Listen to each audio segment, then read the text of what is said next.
enfrentar problemas de desórdenes mentales, de salud mental, no significa que no tengamos suficiente fe, ni que nuestra fe esté dañada, solo significa de que somos humanos. Y en cualquier caso, nuestros temas de salud mental se agravan porque con demasiada frecuencia es algo de lo cual no hablamos. Primero porque no sabemos expresarlo, no podemos articular. Si decimos estoy triste, nos empiezan a decir, ¿y triste por qué? Si tienes hijos, si tienes un marido, por eso. Pero si tienes esposa, pero ¿qué te falta? Te vi con un auto nuevo, triste, ¿no? ¿Cómo te vas a quejar? Pero no tiene que ver con lo que uno tenga material, afectivo. Pero triste porque si sirves al Señor, tampoco tiene que ver con eso. No hay una explicación para ese parásito que se nos mete en la mente. Y afortunadamente esto de no hablar, esta reticencia, está empezando a cambiar en las congregaciones, pero durante mucho tiempo lo hemos mantenido en secreto como si fuera algo vergonzoso que debiéramos ocultar. Pocos lo saben, pero una noche y sin ninguna razón aparente, quizá te despertaste con una ansiedad, con una preocupación que nunca antes había sentido y fue como si todo lo que tienes por dentro, todo lo que te compone estaba a punto de estallar, pero tu piel se lo impedía. Estoy hablando de cuando todo dolía, pero dolía de una forma tan extraña que ya te resignaste a buscar de describirlo o a buscar la explicación. Cuando comenzó quizá era una sensación de malestar, algo que pensaste que iba a pasar y después se transformó en una inquietud, en una falta de paz omnipresente que se quedó ahí para siempre. Y hasta el día de hoy sientes que algo no está bien en tu vida, pero no lo puedes identificar. Es un estado como de desasosiego, de desidia, que te priva de tener paz absoluta, de respirar profundo, una infelicidad que no se marcha y que te enturbia los momentos agradables. Perdiste la risa franca, la carcajada y no sabes por qué. Es esa insoportable sensación de querer que todo acabe, de a veces no querer despertar y te da vergüenza porque eres cristiano y dices, ¿por qué a veces no quiero despertarme? Pero es un displacer que te roe las entrañas y dejas de dormir o dejas de descansar. Yo creo que de todas las manifestaciones de la ansiedad o de la preocupación, esta es la peor, porque quizás es la más cruel, porque uno cuando deja de dormir profundamente, deja de soñar, porque desaparece lo que se llama el estado onírico, que es la parte más profunda de los ciclos de sueño que duran 2 horas. Cada vez que dormimos, los ciclos oníricos son 2 horas, 2 horas, 2 horas, y la parte más profunda es exactamente a la hora de esas 2 horas. Y cuando uno está como entredormido y se despierta, pierde ese descanso y deja de soñar. Entonces, al menos antes, cuando descansabas, huías de ti mismo por las noches. Ahora ya no, ni siquiera eso, ni siquiera te puedes desconectar de tus pensamientos. Y al principio dejas de disfrutar, nada te satisface, hasta que después todo en la vida te empieza a irritar. Y empieza esa suerte de callosidad emocional, física. Uno empieza a vivir como zombie. Y la insensibilidad parece proporcional a lo profundo del pozo en el cual estamos. Porque cuanto más hundido estás, menos sientes. Y cuanto más te desgarras por dentro, más te desconectas por fuera. Eso es la ansiedad. Eso es la preocupación o cuando transitamos los rieles de la depresión. Continúas, pero en piloto automático, entonces haces las tareas de la casa, las compras, sales a trabajar, pero no estás ahí. La depresión duele, y no es una metáfora, no es una licencia poética que la depresión duele. Hace mal, y la sientes en el pecho, en la cabeza, en las entrañas. La depresión, la tristeza esa que parece que no tiene ningún sentido y a veces ningún porqué, duele de una forma completamente diferente a cualquier dolor físico que hayas experimentado. En primera instancia porque no se deja comprender y no tiene una solución inmediata, no es una migraña que podríamos resolver con un analgésico. No eres plenamente consciente de qué es lo que anda mal, hasta que sientes que algo se rompe en tu interior. Luego, en el mejor de los casos, porque la mayoría se lo calla, pero en el mejor de los casos te diagnostican y te dicen que estás roto por dentro y no tienes la menor idea de cómo repararte. Porque te niegas a pensar de que tienes una enfermedad, una patología. Uno dice estoy triste, no es que estoy enfermo,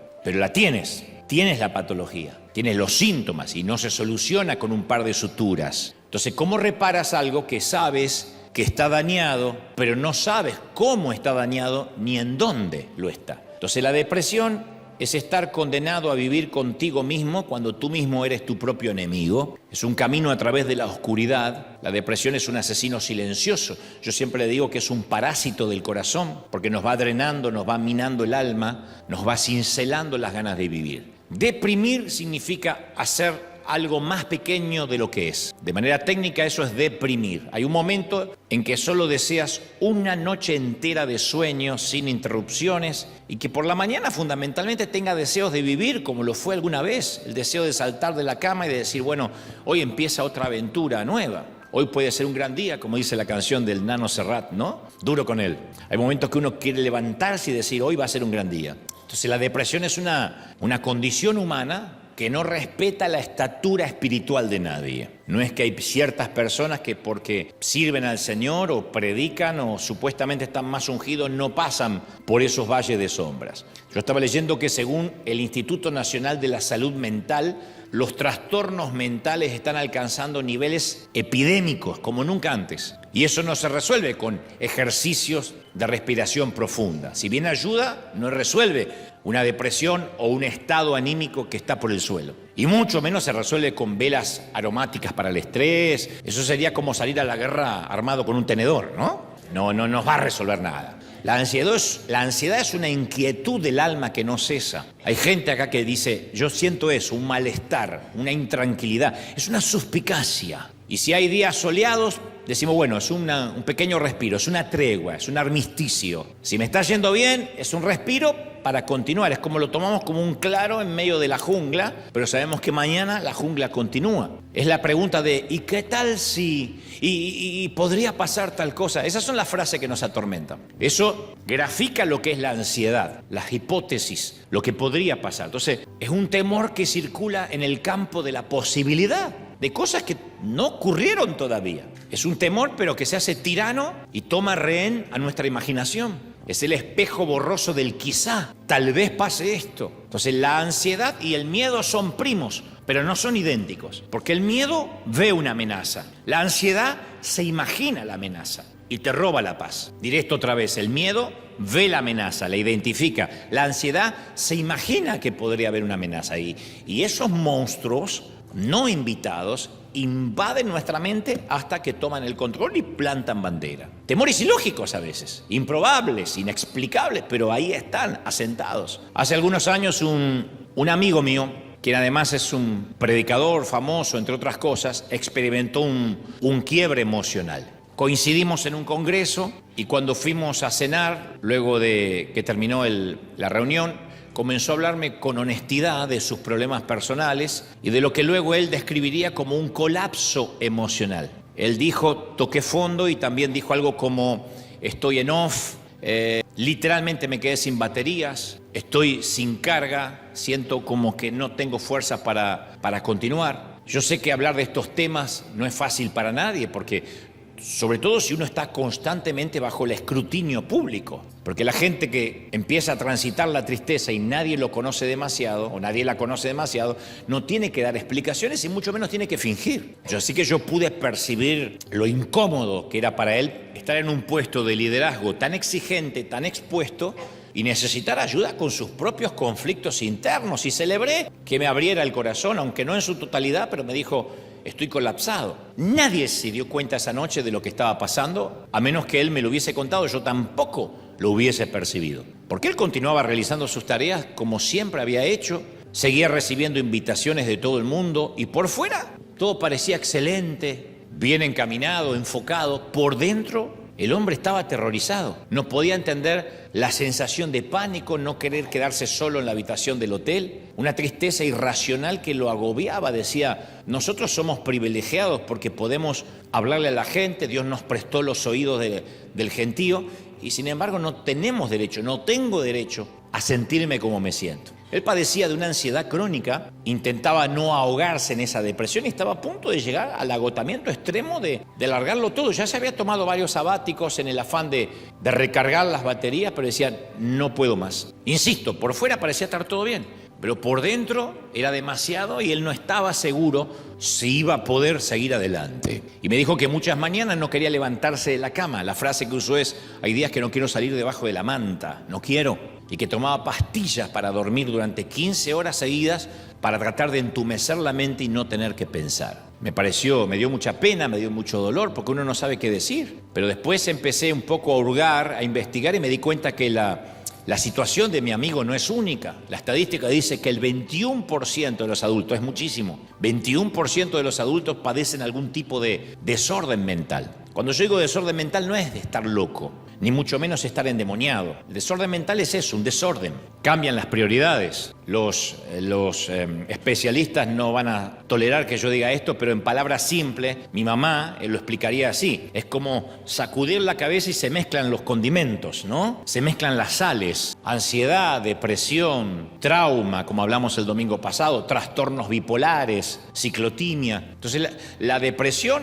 incluye todo eso a veces en ese orden y es un trastorno complejo que es causado por desequilibrios neuroquímicos, factores genéticos a veces, cambios estructurales en el cerebro. Produce cambios neuroquímicos que transmiten señales de ánimo y motivación y ya dejan de transmitir, como la serotonina, como la dopamina. Incluye alteraciones en el cortisol, que es la hormona del estrés, inflamación cerebral, cambios físicos en las estructuras como el hipocampo, la corteza prefrontal.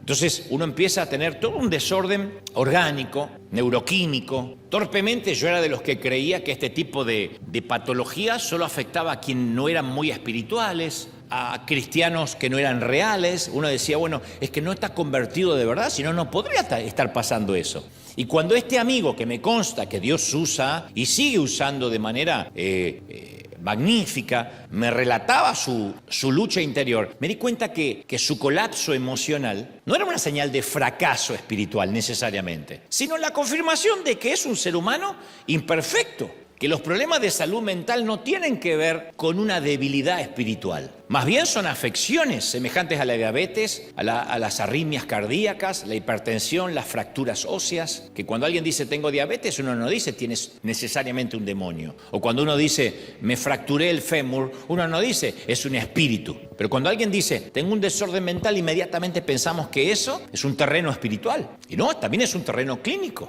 Porque no existe una vacuna psicológica y espiritual que evite que mi amigo o cualquier otra persona pueda sufrir algún tipo de desorden mental y ya sea transitorio o crónico que se sostiene a través del tiempo, pero nadie es inmune a que esto suceda. Hay un psicólogo llamado Robert Leahy que señaló que el niño promedio de hoy, nuestros hijos, tienen el mismo nivel de ansiedad que un paciente psiquiátrico promedio de los años 50. Y él dice, nos hemos convertido en gente al borde del colapso nervioso. Nuestros hijos, si siguen así, van a sufrir desórdenes, colapsos emocionales, tienen muy poca resistencia al rechazo, un umbral muy bajo a la frustración, de manera que se percibe que vamos hacia una generación mucho más frágil que la que conocemos ahora como de cristal. Ofendidizos, al primer golpe quieren perder la vida. Eso es porque están, insisto, al nivel de un enfermo psiquiátrico de nuestros abuelos o bisabuelos. Y hay muchos cristianos que consideran los problemas de salud mental como un estigma y tienen miedo que si sus dificultades se llegan a conocer, los demás los van a ver como personas emocionalmente frágiles o, lo que es peor, débiles en la fe. Entonces muchos consideran que no deberíamos tener problemas emocionales porque estamos llenos del Espíritu Santo.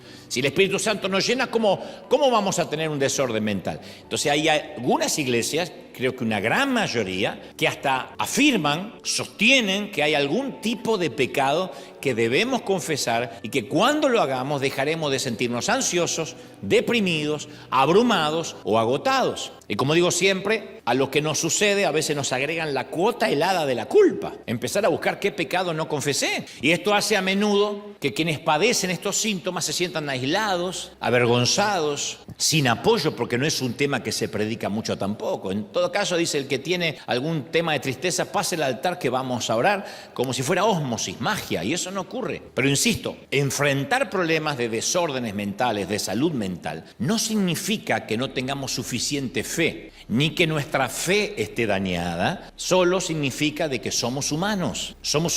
Y en cualquier caso, nuestros temas de salud mental se agravan porque con demasiada frecuencia es algo de lo cual no hablamos. Primero porque no sabemos expresarlo, no podemos articular. Si decimos estoy triste, nos empiezan a decir, ¿y triste por qué? Si tienes hijos, si tienes un marido, por eso. Pero si tienes esposa, pero ¿qué te falta? Te vi con un auto nuevo, triste, ¿no? ¿Cómo te vas a quejar? Pero no tiene que ver con lo que uno tenga material, afectivo. Pero triste porque si sirves al Señor, tampoco tiene que ver con eso. No hay una explicación para ese parásito que se nos mete en la mente. Y afortunadamente esto de no hablar, esta reticencia, está empezando a cambiar en las congregaciones, pero durante mucho tiempo lo hemos mantenido en secreto como si fuera algo vergonzoso que debiéramos ocultar. Peor aún, la iglesia ha guardado silencio sobre los desórdenes mentales, lo cual es trágico y desgarrador, porque o las iglesias o las congregaciones deberían ser el lugar más honesto y seguro del mundo. Debería ser el lugar donde uno puede hablar de todo, decir sin ser juzgado, sin que alguien diga, pero no entiendo, hay algo oculto, algo habrás hecho. Yo creo que comprendamos que nuestra salud mental es dinámica, no es estática. No podemos decir aquí hay gente con salud mental y otros que no tienen esa misma salud. No, va cambiando, lo cual significa que no es inmutable, sino que nuestro cerebro cambia constantemente, con la edad, con la andropausia, con la menopausia, con la adolescencia, con la vida adulta, con el cambio de estado civil, con el cambio de estatus migratorio. Hay cosas que nos pasan en la vida y fluctúa a lo largo de nuestra vida nuestra manera de pensar. ¿En respuesta a qué? A los retos que enfrentamos. Entonces podemos estar mentalmente sanos durante un tiempo y luego por alguna razón dejar de estarlo. No es que decimos yo soy sano, como no podemos decir yo nunca me resfrío. No, por ahí ahora estamos bien y por ahí después tenemos una gripa. Entonces podemos sufrir un trauma, experimentar un cambio fisiológico en nuestro cuerpo, tomar decisiones autodestructivas, involucrarnos en una relación tóxica y como resultado caer de repente en picada desde la estabilidad de nuestra salud mental hacia un abismo aterrador, hacia un bucle descendente. Eso puede pasar, teniendo a Cristo o no teniendo a Cristo. Puede pasar que estamos bien y una temporada nos toca pasar de la primavera al invierno o del verano al invierno sin escalas. Entonces puede que hoy aquí y en casa estés diciendo, bueno, me siento muy ansioso, me siento muy triste, preocupado, yo no sé si voy a poder salir adelante este año. Otros dicen, no sé por qué me siento tan estrangulado, ahogado, apenas puedo respirar. Estoy deprimido y no sé por qué. Eso es lo que más molesta cuando no sabemos por qué. Porque lo tomamos como un ataque a traición. Decíamos, pero si estoy bien, no tengo razones para estar mal. Te repito, todo esto no quiere decir que no seas un buen cristiano. Solo indica que eres humano. Y que en el mundo el Señor dijo que tendríamos aflicciones. Y algunas aflicciones no vienen necesariamente de afuera, sino de dentro nuestro. Sí somos salvos y sí tenemos al Espíritu Santo. Pero recordemos que Pablo le dice a los Corintios en la segunda carta, capítulo 4, versículo 7, que tenemos este tesoro en vasos de barro. No somos vasos de oro, somos vasos de barro conteniendo un tesoro. Tenemos a Cristo, tenemos al Espíritu Santo, pero por ahora, de este lado de la eternidad, somos vasos de barro, ¿sí? Sosteniendo algo o conteniendo algo maravilloso. Entonces a veces suponemos que la fe lo va a arreglar todo. Sin embargo, yo nunca oí a nadie decir, uy, yo respondí al llamado del Señor y de alguna manera mi puntuación de crédito subió al otro día. Que tiene que ver tener al Espíritu Santo con tener un mal crédito o un buen crédito. Eso va a depender de otros factores, no de la fe. Clamé a Jesús para que me salvara y cuando recibí a Cristo bajé de peso. Bajé 10 kilos o no sé cuántas libras en un día. No tiene nada que ver tener a Cristo o no tener a Cristo. O al día siguiente de hacerme cristiano, mi suegra se convirtió en una persona amable. No. El domingo me bauticé, fui al médico el lunes y me dijo, ¿usted se hizo cristiano hace poco, el doctor? ¿Por qué? Porque no hay más colesterol. ¿Puede que haya milagros? Sí, yo no estoy desacreditando los milagros, pero digo, no es que porque yo tengo a Cristo, sigo comiendo mal, me baja el colesterol. Porque el mundo se rige por principios, como la ley de gravedad, que si tiro la Biblia se va a caer. Aquí en Australia, en Japón, en China, hay principios que funcionan. El principio de la gravedad, el principio más espiritualmente hablando, de la siembra y la cosecha. Principios. El principio de la honra. Entonces, si ponemos nuestra fe en Jesús, Él nos salva, nos perdona y de este modo la fe soluciona nuestro problema de pecado, ¿sí? Él se olvida del pecado, perdona nuestros pecados. No obstante, que Jesús nos salve no significa que ponga inmediatamente en orden todas las áreas de nuestra vida. Por eso, después de la salvación viene el crecimiento, la madurez. Cuando era niño, dijo Pablo, pensaba, actuaba, reflexionaba como niño, mas cuando fui hombre dejé las cosas de niño. No es que la salvación inmediatamente nos da una madurez implícita, una madurez inherente a haber aceptado a Cristo. Entonces, en demasiadas iglesias el mensaje es: solo necesita más fe, atrape la fe. Y aunque todos necesitamos más fe, sin duda, también podríamos necesitar seguir una dieta mejor, cambiar nuestro estilo de vida, además de la fe, dormir más, descansar mejor. No hay fe que pueda equilibrar una persona que no descansa. Prueba de no dormir 2 días seguidos y vas a empezar a ver monstruos, a tener dolores de cabeza. Y dice, pero si tengo fe, pero estás rompiendo un principio, el principio del descanso. ¿Necesitamos fe? Sí, pero también vamos a necesitar acudir al médico para tratar ciertos desajustes hormonales, encontrar mejores amigos, evitar los tóxicos. Eso no tiene que ver con la fe. Acudir a terapia, de ser necesario, con un profesional capacitado, porque no es solo ore por mí y ya está, como se decía antiguamente. Creo en el poder de la oración, pero eso no desacredita, no es excluyente de los profesionales que podamos llegar a necesitar. Por eso, si nos duelen los huesos, vamos a un kinesiólogo, o vamos a un neurólogo o a un traumatólogo. ¿Por qué? Si tenemos fe. Primero, porque es la vida real. Segundo, porque esa medicina o esa ciencia fue permitida por Dios. Creemos que Dios nos puede llevar a cualquier lado, pero si queremos viajar lejos tenemos que subir un avión. Entonces, nos fracturamos un hueso, no necesitamos que alguien nos diga tienes que tener más fe o nos lea un versículo de la Biblia. ¿Qué necesitamos? ¿Un médico o un cirujano para atender de manera inmediata esa fractura? Y si tenemos problemas de salud mental, no los solucionamos siendo buenos cristianos para que ese espíritu se vaya, necesariamente. No es un espíritu. Podría ser que hay gente atormentada por espíritus, sí, pero no es el caso, no es tu caso. La fe siempre ayuda, pero hay que adoptar un enfoque más holístico, más integral, no solo unidimensional. Por eso es importante que sepamos que además de Dios preocuparse por nuestro dolor, Dios entiende lo que enfrentamos en la vida. Yo sé que lo digo siempre, pero se nos tiene que grabar en la mente y en el corazón. Jesús pasó por las mismas cosas que nosotros, en todas las emociones. Yo leía que según expertos teólogos dicen que Jesús pasó, por lo menos en las Escrituras uno puede identificar 39 emociones diferentes. Vemos cómo Jesús siente la frustración, el miedo, la aversión, la angustia, el asco, la empatía, la alegría, la ansiedad, el enojo. No era un Terminator andando por la vida. Entonces, según Hebreos 2:17 dice que Jesús haya vivido como humano es un enorme beneficio para nosotros. Dice, por lo tanto, era necesario que en todo sentido Él se hiciera semejante a nosotros, humano. Debido a que Él mismo pasó por sufrimientos y pruebas, Él va a ayudarnos cuando pasemos por pruebas. Porque Él no dice, no sé, yo soy Dios, eso nunca lo viví, no sé lo que es la ansiedad, no tengo idea de lo que puede ser la depresión, yo era Jesucristo, el Hijo de Dios. No, Él pasó por todo. Hace varios años un pastor amigo en Argentina me recomendó a uno de sus líderes más cercanos para que me ayudara con un programa de televisión, muchos años. Me dijo que además de ser su mano derecha, era un productor muy serio. Sin embargo, después resultó este productor ser un timador, un canalla, un estafador, embaucador, bribón, tramposo, truán y granuja. Rata de 2 patas, diría la profeta Paquita. El tipo se sentó a tomar solo un café conmigo y luego me hizo una demanda alegando que le debía $50,000 por un contrato que nunca firmamos y por algo que tampoco habíamos convenido ni siquiera verbalmente. Obviamente, ¿qué hago? Llamo al pastor que me lo recomendó. Le cuento lo sucedido, lo increpo, le digo, pastor, el tipo que me trajiste me acaba de llegar una demanda. Y él me contesta de modo despectivo, bueno, deberías dejarlo en manos de Dios, Él te va a defender. Claro que ya lo había dejado en manos de Dios, ahora estaba queriendo dejarlo en manos de Él, que haga algo. Pero yo no entendía cómo ni siquiera era capaz de decirme, bueno, voy a hablar con este hombre, porque no tiene derecho a hacerte algo así.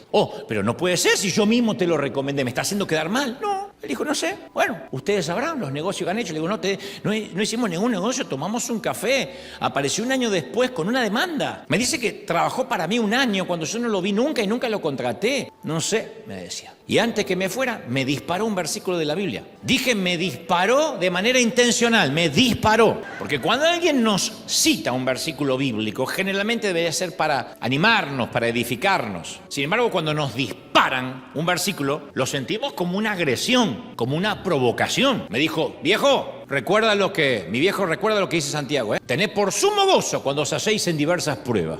O sea, también tenía que estar gozoso de que el amigo me estafara. Yo, tu abuela. Yo dije, ¿esto que me está pasando es real? Hace un minuto antes de entrar a hablar con este hombre, yo no sabía si era posible sentirme peor y ahora este hombre logra hacerlo con un solo versículo de la Biblia. A donde quiera que estés ahora, querido pastor, admiro la puntería de dispararme al pecho. Así. Ahora, yo reconozco que el colapso mental y la ansiedad son fenómenos complejos, porque yo me acuerdo que a partir de esa demanda pasaron 8 años donde yo ya no podía respirar tranquilo. Ya sé, era una demanda legal, hoy me río de eso, ni siquiera una demanda criminal, no era ni siquiera, era en el ámbito civil, ¿no? De manera que después me tuve que acostumbrar a eso. Cuando uno maneja empleados o tiene compañías o empresas, es lógico y se encargan los abogados, a veces injustamente, a veces justamente. Son peleas que se dimiten en una corte y después hay una sentencia favorable, ¿no? Y siempre se trata de dinero. Pero en aquel entonces, que yo era muy jovencito, entré en un pozo que me costó salir. Ahora, yo no soy experto en esto y sé que además no todos emocionalmente ocupamos el mismo lugar en el espectro de estos desórdenes mentales. Y yo prometo que no voy a dispararte al pecho con un versículo ahora, pero sí quiero referirme a alguien en las Escrituras que experimentó circunstancias muy difíciles como para causarle un desequilibrio emocional y mental. Rápido voy a ir a esta historia porque me parece fascinante. Se llamaba Josafat, era el 4.º rey de Judá, el reino del sur. Fue uno de los reyes buenos, porque había de los buenos y de los otros. Él era de los que tenía beneplácito con Dios, porque amaba con sinceridad al Señor y trataba de honrarlo gobernando con equidad, con fidelidad. Desafortunadamente el reino de Judá, liderado por él, tenía algunos enemigos que se preparaban para atacarlo. El segundo libro de Crónicas, capítulo 20, relata que tres naciones aliadas, habían decidido combinar sus fuerzas, formar un gran ejército mancomunado para hacerle la guerra a Josafat y derrotar a la nación de Israel. 3 naciones. Entonces era un momento muy difícil cuando el rey recibe la noticia. Dice, del otro lado del mar viene contra ti una gran multitud y son 3 ejércitos de infantería aliados. Yo supongo que si el ataque venía de un solo ejército, este rey habría especulado, bueno, nosotros vivimos de peleas, va a ser una pelea dura, vamos a perder algunos hombres, pero vamos a ganar como siempre. Pero ahora se habían aliado 3 ejércitos, 3 naciones. Y a veces así es como se produce nuestro desequilibrio emocional. Porque si pudiéramos estar con un solo frente de tormenta, yo sé que la mayoría podríamos manejarlo. Pero a menudo nos encontramos con muchas dificultades a la vez. Tenemos un presupuesto emocional limitado y una resistencia mental para enfrentarnos a una sola fuerza enemiga. Cuando es una sola fuerza, ok, nos toca una temporada en el hospital, nos toca una temporada de recesión financiera y todos nosotros venimos de historias tristes y duras. Podemos soportar a un jefe difícil, ¿ok? Sin embargo, cuando le añadimos al jefe difícil un niño con dificultades en el colegio y que nos está llamando la maestra, un auto que se nos estropea y no tenemos presupuesto para arreglarlo, además de los problemas económicos que se van acumulando, que crean más estrés a tu ya estresante matrimonio, una dieta que no te funciona, una suegra que da consejos que no le estás pidiendo, eso se llama un desequilibrio que viene como efecto residual. En sí mismo, todos esos frentes por ahí no merecen estar tristes. Cualquiera te diría, uy, yo también paso problemas económicos. Sí, pero yo lo que tengo es el problema económico, sumando el problema en el matrimonio, sumando el problema con los niños, sumado al problema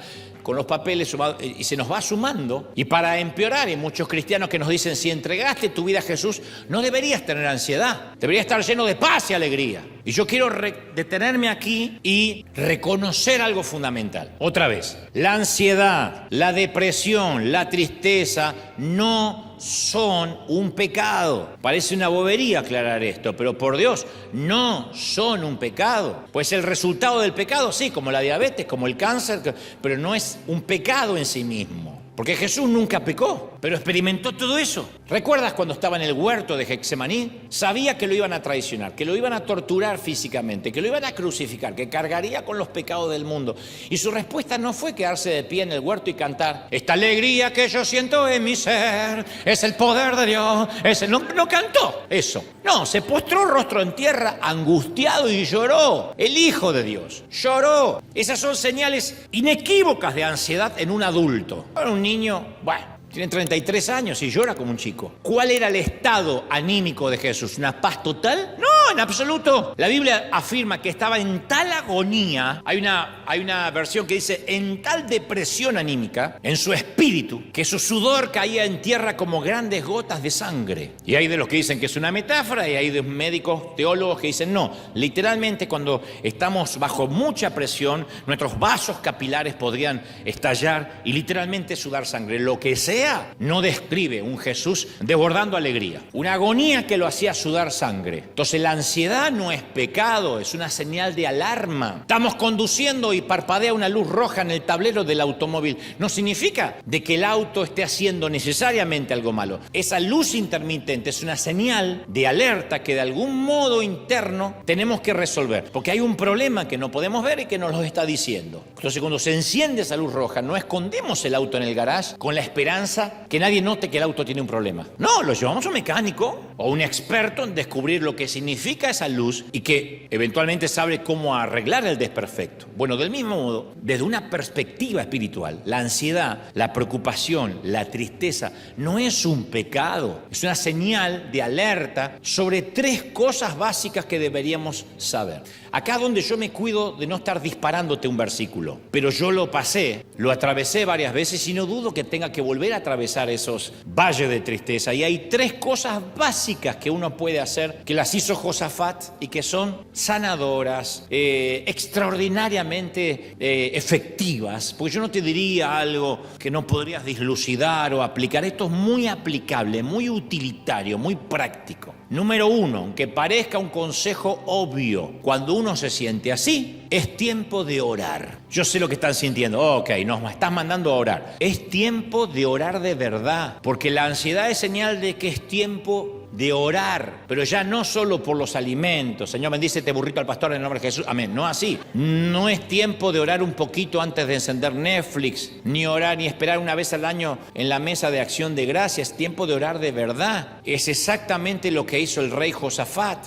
Con todos reunidos, Josafat eleva una oración sincera en la que reconoce tanto su temor como su fe. O sea, no es un enajenado que empieza a hablar en fe. Reconoce el temor. Hay 3 ejércitos que vienen contra él. Y dice, Dios, Señor de nuestros antepasados, ¿no eres tú el Dios del cielo y el que gobierna todas las naciones? Es tal tu fuerza y tal tu poder que no hay quien pueda resistirte. Él dice, tú estás detrás de este tablero. Hay una famosa escritora, la doctora Caroline Leaf. La doctora Leaf, cuando uno lee su descripción en las contraportadas de sus libros, dice, especialista en trastorno de comunicación neurocientífica cognitiva, tiene un máster, doctorado, licenciatura en logopedia y especializado en neurología cognitiva y metacognitiva. No sé qué cuerno significa todo eso, salvo que es una escritora brillante, ¿no? Y la doctora Leaf escribió un libro que dice Enciende tu cerebro. Maravilloso. Y según los resultados de su investigación, ella aborda esta conclusión. Dice, 12 minutos diarios de oración enfocada. 12 minutos. Mucho menos que lo que algunos dedican al gimnasio, mucho menos de lo que dura una serie de Netflix, mucho menos de lo que estaríamos dando vuelta por un mall o un centro comercial. 12 minutos diarios durante un periodo de 8 semanas seguidas, 2 meses. 12 minutos diarios durante 2 meses puede modificar nuestro cerebro a niveles detectables en un escáner cerebral. O sea, no es una metáfora, no es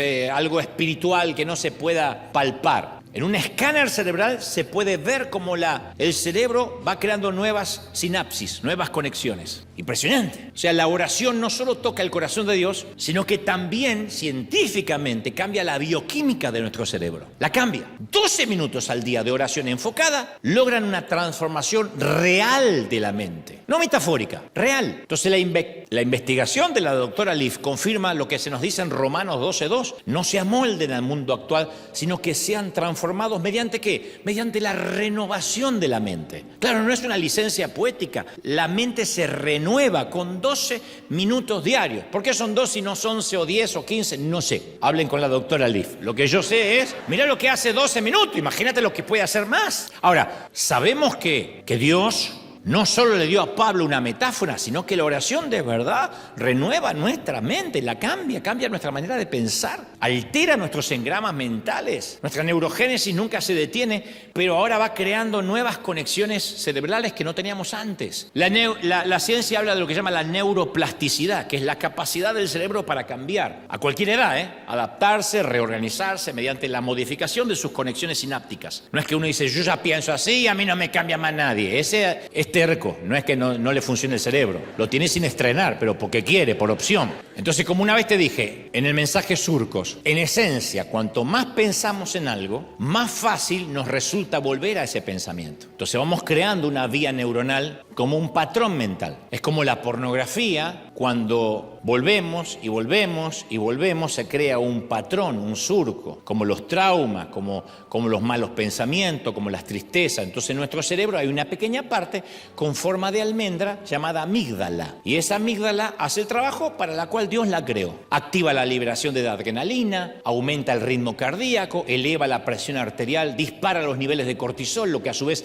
estimula la liberación de glucosa en la sangre. Todo eso Dios lo puso. La amígdala es el mother de la computadora, es el cerebro de la computadora, en una forma ahora sí metafórica, ¿no? Todo eso nos prepara para que ante un peligro luchemos o huyamos, para que no nos quedemos congelados. Si la amígdala funciona y estamos ante un león, luchamos, si somos inconscientes, o salimos corriendo. No obstante, se nos presenta un problema. ¿Qué hacemos cuando no podemos ni luchar ni huir? Si la situación es tensa con nuestro jefe, pero necesitamos el trabajo, el cónyuge, el hijo adolescente, no vamos a darle un puñetazo ni tampoco escapar. Si tenemos problemas financieros, no podemos luchar ni huir. Hay que tratar de pagar, de honrar las deudas. Entonces, ¿qué pasa? Al no poder responder de manera física a esas tensiones, entonces empezamos a darle vueltas al problema.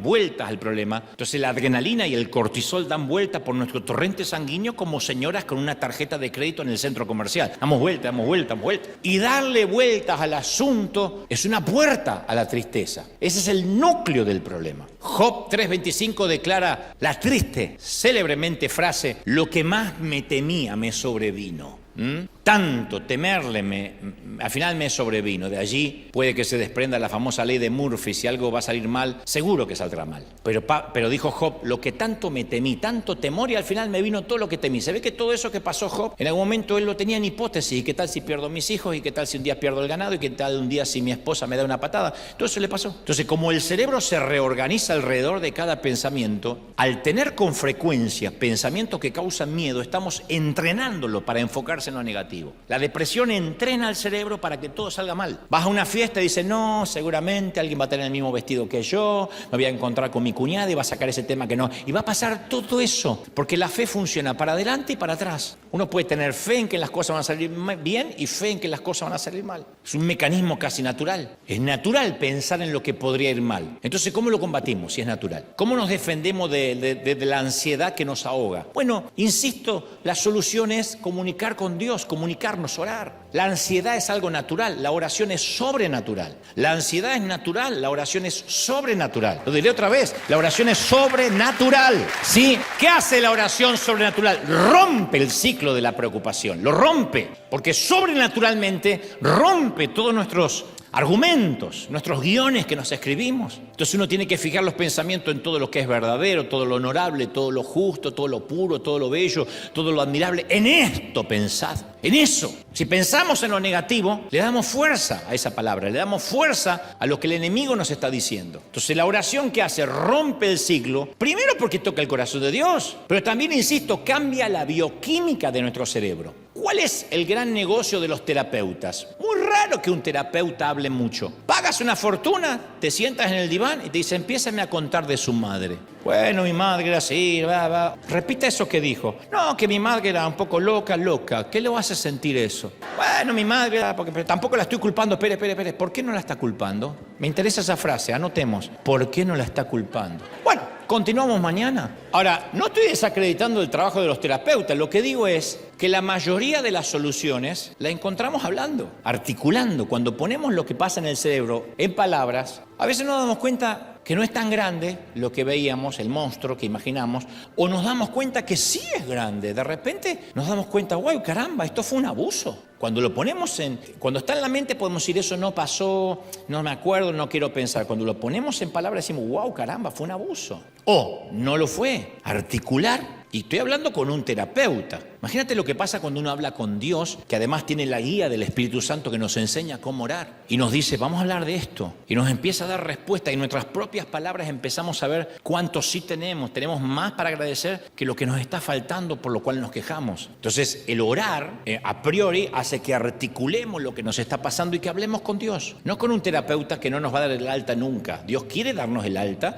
Dios quiere que pasemos a nuevas batallas y que ésta se termine, ¿sí? Y darnos victoria. Así que consideremos la ansiedad, la tristeza y la depresión como señales de que es momento de orar, pero de verdad. Ahora, yo te entiendo. Y bueno, ¿cómo orar cuando mi corazón se acelera? Cuando estoy triste. ¿Cómo hacerlo cuando nuestros problemas parecen más grandes que nuestra fe? Bueno, tenemos que orar con la mayor sinceridad posible. En esto, ser específicos, pragmáticos. Si puedes, evita el Padre Celestial, Dios de amor y misericordia, vengo a tu presencia. No, pragmáticos. Porque nosotros no vamos al médico, decimos, médico querido, traumatólogo que he visto su... A veces creemos que hay una forma de entrar y que si no lo alabamos a Dios, no podemos hablar con Él. Ese no es el password. El password es ser pragmático. Dios no desoirá un corazón contrito y humillado. A veces lo único que podemos decir es, sé propicio de mi pecador. Pragmático. Cuando uno se está ahogando, uno no empieza a explicar la teoría del ahogado. Uno empieza a gritar, auxilio. Decirle a Dios exactamente cómo nos sentimos. Señor, estoy triste. Me da mucha vergüenza ser mamá y no encontrarle el sabor de tener hijos. No lo quiero decir porque me van a juzgar. Yo amo a mis hijos, pero perdí el gozo. David no tuvo ningún problema en decir que había perdido el gozo de la salvación. No lo quites. A veces uno dice, me da vergüenza decirlo, Señor, pero perdí el gozo de servirte, perdí el gozo de ir los domingos. No es que Dios te va a juzgar, si ya lo sabe, ya te ve venir sin gozo. Lo que está queriendo es que le diga, Señor, yo necesito ayuda. A mí me gusta mucho la oración de Josafat porque dice, nosotros solos no vamos a poder oponernos a esta gran multitud que viene a atacarnos. No empieza a proclamar ridiculeces, no empieza a decretar que Él es más grande porque tiene a Dios, que todo eso sí es correcto escrituralmente, pero Él dice, no vamos a poder. Y muchas veces nos sentimos así y pensamos, es demasiado, no puedo con todo, no puedo enfrentar todo, no tengo lo que hace falta, no sé si lo voy a lograr. Siento que no puedo. Y a mí me molesta mucho cuando alguien me dice, ¿cómo que no puede? No invalides mis sentimientos. Está bien, tal vez no tengo derecho a sentir que no puedo porque tengo a Dios, pero eso no quita que sienta que no puedo. ¿Por qué alguien va a invalidar lo que sientes? Si eso es lo que sientes. Entonces, esta es la situación en la que se encontraba Josafat. Por eso le dice a Dios con total honestidad, no sabemos qué hacer. Y a veces es lo que Dios está queriendo que digamos. Porque a veces parece que tenemos una sociedad con Dios que hay que darle ideas. Señor, ¿qué te parece? He confiado de que tú vas a traer un millonario a pagarme la deuda. No, Él no dice, vos hoy no lo había pensado. No, como estoy tan metido con los líos de Trump, no estaba en lo tuyo. Que decirle, no sé, no tengo idea. Entonces Josafat encuentra la fe suficiente y ora a Dios. Dice, pero en ti hemos puesto nuestra esperanza. Es lo que termina diciendo, Señor,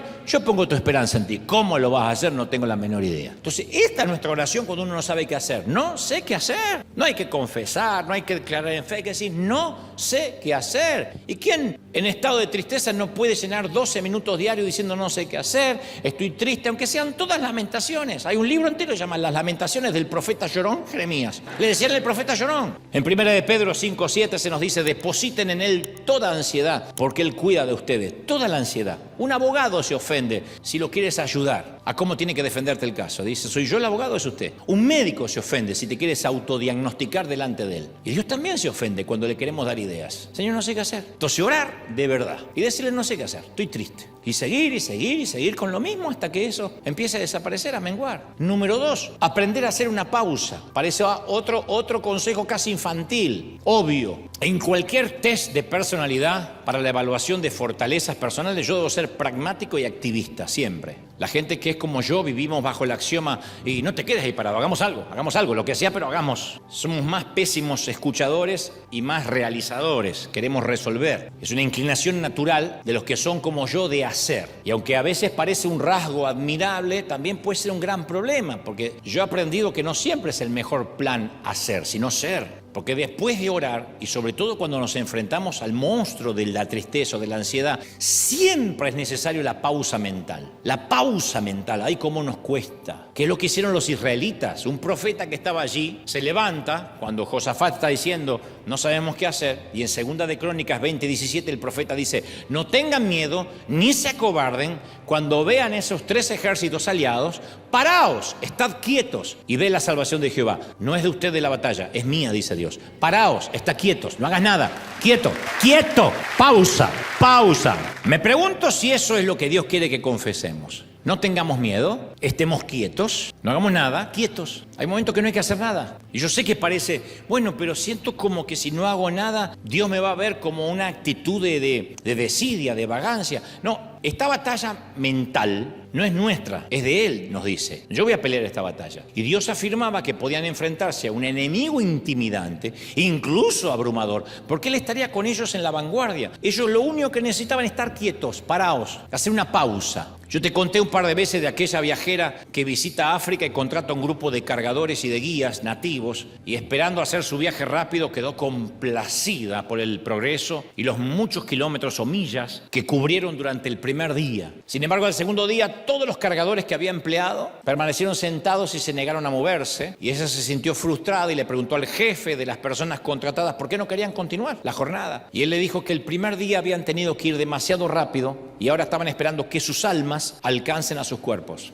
Yo pregunto, ¿alguna vez necesitaste el tiempo y el espacio para que tu alma alcanzara a tu cuerpo? Porque cuando uno empieza a vivir en piloto automático, yo he hecho giras, yo he predicado sin alma. Hacía lo que tenía que hacer, va a sonar espantoso, pero hacía lo que tenía que hacer por oficio, porque uno no es un imbécil, uno no es un idiota. Me ha tocado predicar sin alma, me ha tocado hacer programas de televisión sin alma, yo no estaba ahí. Sin embargo, si yo miro el programa o escucho el mensaje, fue perfecto, la gente recibió, la palabra no vuelve vacía, pero en muchos sitios yo hubiese querido estar con mi alma ahí. He estado en estadios y mi alma no estaba ahí, mi alma no alcanzaba mi cuerpo, así que el cuerpo se disparaba solo. Esta es una indicación que nuestra alma necesita reposo, por eso la mente colapsa. Uno de los retos de la fatiga del alma es que no tiene las mismas señales obvias que la fatiga física. Porque si corremos una maratón, el cuerpo nos hace saber que estamos exhaustos, sedientos, lo que sea. Y el alma tampoco fue hecha para funcionar vacía. Sin embargo, el alma no tiene con un medidor. Los indicadores de la fatiga del alma son más sutiles que la sed como indicador de la fatiga física, ¿sí? Pero el alma tiene como indicadores más sutiles que a veces no los vemos y decimos, bueno, es parte del estrés. Las cosas nos fastidian más de lo que deberíamos. La forma en que tu cónyuge mastica el chicle o estornuda de repente es un defecto gigantesco y le dices, ¿podrías dejar de respirar un rato? ¿O no? Tu hijo no lo soportas. Y dice, pero es mi hijo, pero hay momentos que dicen, ¡ay, no lo tolero! Te resulta difícil tomar una decisión incluso si es algo sencillo. Te resulta más difícil resistir los impulsos a comer, a beber, a gastar en cosas que no necesitas. Eres un adicto en potencia. Como dijo alguien, la fatiga nos hace cobarde a todos. Es una cita muy común que se le atribuyó al general Patton y también a Shakespeare. Sea quien sea que lo haya dicho, la fatiga nos hace cobarde a todos. Y aquello que haríamos fácil en un momento de lucidez mental, lo hacemos difícil, lo complicamos, hablamos lo que no tenemos que hablar, hacemos una de más, nos metemos en líos, vamos a sitios donde nunca habríamos ido si estuviésemos descansados mentalmente, hacemos llamadas que no debimos hacer, enviamos textos o contestamos mensajes que no deberíamos haber contestado nunca. ¿Por qué? Porque estábamos cansados, agotados. Y el alma agotada es una mala consejera para la vida, nos mete en unos líos terribles. El alma agotada hace que gritemos, que estallemos en una cena familiar, saquemos un tema que no pensábamos sacar, contestemos desproporcionadamente. Por eso hacer una pausa cuando hay un desorden mental es tan liberador. Decir, bueno, tengo que hacer una pausa. Hacer una pausa no es dejar de trabajar, es esperar que el alma llegue al cuerpo. Decir, me niego a continuar sin favor de Dios, me niego a continuar haciendo esto sin la gracia divina. Nosotros no vamos a tomar mal si alguno de nuestros servidores nos dicen, necesito una pausa. No que vengan con la mentira, necesito una pausa para después irse a otra iglesia. Si quiere otra iglesia, dime, quiero ir a otra iglesia. Lo que estoy diciendo es, necesito una pausa. Yo estoy en piloto automático, me empieza a molestar la gente en la entrada, ya no tolero a la gente y nosotros nos dedicamos a amar gente, pero la mente se cansa, entonces a veces necesitamos una pausa además de orar. Tercero, aprendamos a agradecer y alabar. Todos son consejos obvios, pero Josafat oró, luego el pueblo hizo una pausa y entonces les transmitió un mensaje, no se preocupen, la batalla es mía, dijo dijo Dios. Era tranquilizador, claro, desde luego, pero venían 3 ejércitos a aniquilarlos. Entonces, ¿qué? Bueno, fíjate a quiénes enviaron al frente del ejército. Josafat designó a los que irían al frente del ejército para cantar al Señor y alabar la hermosura de su santidad. Puso al frente del ejército músicos y cantores. ¿De verdad? O sea, Josafat dice, pongan en la línea de fuego a los que sepan cantar y tocar la pandereta. Parecían carne de cañón. No obstante, ese es su plan de batalla. Porque si esta es la batalla de Dios, bueno, vamos a cantarle a Dios. Si la batalla es nuestra, pongamos los peores guerreros delante, los mejores. Cuando digo los peores son los más audaces. Pero si la batalla es de Dios, vamos a cantarle a Él. Significa que Dios va adelante. ¿Y qué mejor? Darle una banda sonora. ¿Cuál es el resultado de esta cuestionable estrategia? Bueno, el ejército marcha y adelante cantando. No sé qué cantaban, pero cantaban. Tal vez, soberano Dios, Dios omnipotente, Rey de reyes, Rey de reyes, Rey de reyes. A ti sea el honor, el imperio, dice, y la alabanza, la alabanza, la alabanza, la alabanza. Los cánticos resuenan en todo el valle. Y los ejércitos enemigos que se preparan para atacar escuchan la banda sonora que viene hacia ellos y no vas a creer lo que va a suceder. La Biblia narra, tan pronto como empezaron a entonar el cántico de alabanza, el Señor puso emboscadas contra los amonitas y los moabitas que habían venido contra Judá y los derrotó. De hecho, entre ellos se atacaron y se mataron unos a otros. Los 3 ejércitos, es una cosa de locos. Comienza la canción y algo sucede con los 3 ejércitos que, recordemos, no eran aliados normalmente. Cuando oyen la canción, por alguna razón se vuelven unos contra otros, se matan entre ellos. No sabemos por qué, pero no van a la guerra contra los israelitas, sino se van a matar unos contra otros. Cuando los israelitas llegan al campo de batalla, listos para el combate, no había nadie con quien luchar. Había solo enemigos esparcidos en todas partes, cadáveres. Hay tantos cadáveres, relata Crónica, que los israelitas, los soldados, tardaron 3 días en enterrarlos a todos. Así que a partir de ese momento ese valle se llamó Beraca, que significa valle de bendición, Beraca. Lo que comenzó como una batalla llena de ansiedad, de depresión, de amenazas, se convirtió en un valle de bendición, Beraca. No obstante, ¿te fijaste cuando alabaron a Dios? Lo hicieron antes que le diera la victoria. No lo alabaron después, sino antes de ver los cadáveres. Antes. Lo alabaron por quién era Dios, no por lo que iba a hacer. Alabaron a Dios no por las circunstancias, sino porque Dios seguía siendo bueno, incluso en esas circunstancias. Lo alabaron antes de la provisión. Lo alabaron antes de la provisión. Hubiera sido fácil alabar a Dios después de encontrar aquellos cadáveres. ¿Qué? ¿Están todos muertos?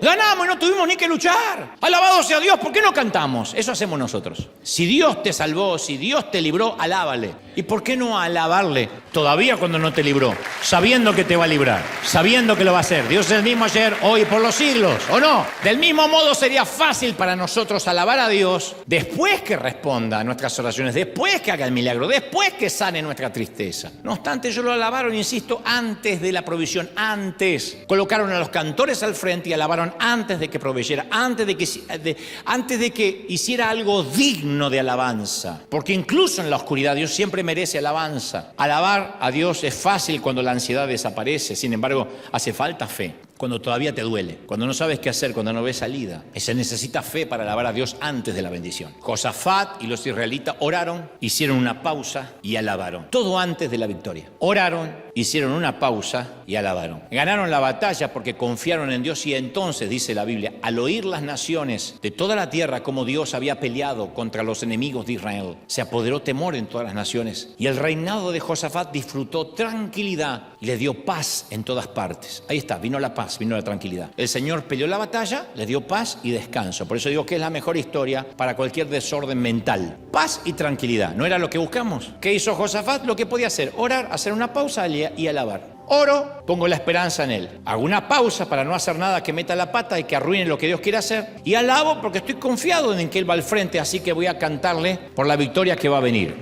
3 pasos formidables. Entonces, en resumen, cuando nadie ni nada nos llena el tanque emocional y colapsamos, lo diré otra vez, tiempo de orar, tiempo de hacer una pausa, tiempo de alabar. Cuando las cosas se pongan difíciles, nos vamos a sentir inclinados a tomar el control de aquello que nos tiene preocupados. Y ahí metemos la pata. Porque vamos a tratar de arreglar algo enojados. Y el enojo nunca es un buen condimento en las relaciones, por ejemplo. Sin embargo, hay que resistir esa tentación. En lugar de eso, depositar nuestras cargas en Dios. Tiempo de orar. No sé qué hacer. Cuando nos sintamos abrumados por los problemas y tenemos la tentación de actuar, de hacer algo, dejemos que Él haga lo que solo Él puede hacer. Tiempo de hacer una pausa. Cuando sintamos que nos enfrentamos a una situación que va más allá de nuestras fuerzas y tenemos muchas ganas de quejarnos, en lugar de eso, dirijamos nuestros pensamientos a Dios, porque es tiempo de alabar antes de la provisión. Una de las muchas razones por las cuales estas disciplinas espirituales, orar, hacer una pausa y alabar, funcionan, es que renuevan nuestra mente. Y renovar la mente es como limpiar, recodificar la forma en que nuestro cerebro procesa la información de la vida. Un comentario final. Ni mi amigo pastor del que te hablé al inicio, ni tú ni yo, vamos a alcanzar en esta vida un estado permanente libre de preocupaciones, de ansiedad, y no estamos libres de futuros colapsos mentales. Entonces, como seres humanos imperfectos, tenemos que tener en claro que Dios todavía no terminó la obra en nosotros. Es un proceso continuo, nos va a llevar toda la vida, ¿sí? Pero te doy mi palabra que vamos a salir adelante, y te prometo que el colapso mental solo nos va a acercar más que nunca a Dios, nos va a enseñar a orar, a pausar y sobre todo a alabar, que es la alabanza que Dios más bendice antes de la provisión. A celebrar a nuestro Señor de señores, Rey de reyes. No es casualidad que estés aquí hoy. Mira el siguiente vídeo que ves en la pantalla. A veces necesitamos una voz de consuelo. Aquí encontrarás palabras que sanan, mensajes espirituales que despiertan la fe y te ayudan a seguir adelante aún en medio de la dificultad.